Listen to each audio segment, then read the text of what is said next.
It's one of the most instantly recognizable cars on the planet. And the new Porsche 911 Turbo S is due to hit the road at the end of the year. Its makers have somehow managed to further enhance the souped-up speedster.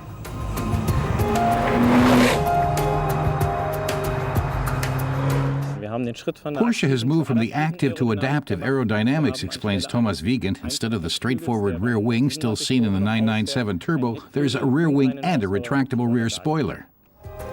The changes were always necessary because of the 911's less than ideal aerodynamics. The body's teardrop shape resembles that of an airplane wing. Differing airflows on the upper and lower sides result in the upforce that lifts planes off the ground.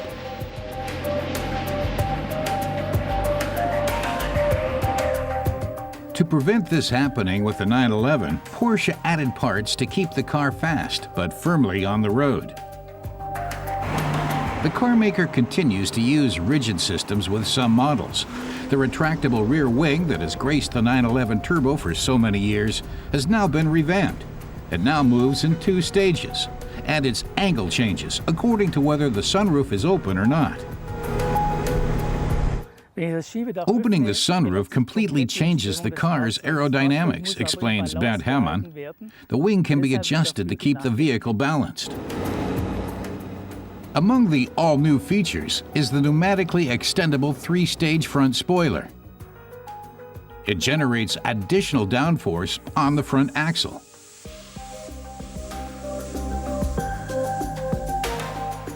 Steffen reveals that the first time, with the 991 Turbo, Porsche used a mobile spoiler that can move to different positions.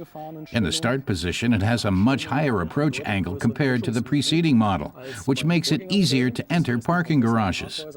In the performance setting, the downforce can rival that seen in motorsports. The front edge is far lower down, and it's extended forward a little to reach maximum downforce.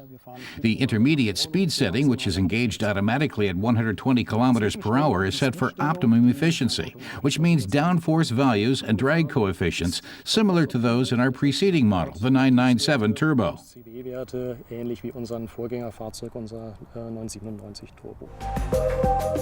But when combining adjustable spoiler and wing, it's crucial that they are correctly coordinated.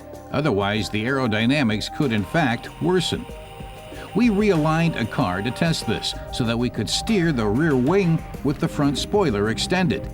Coming up on the left, the standard configuration, and on the right, the test setup.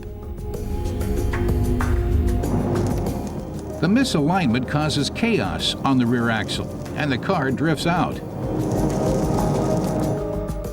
So, assuming the setup is correct, the faster you drive, the greater the downforce will be. In other words, speed means safety. Of course not, says Wiegand.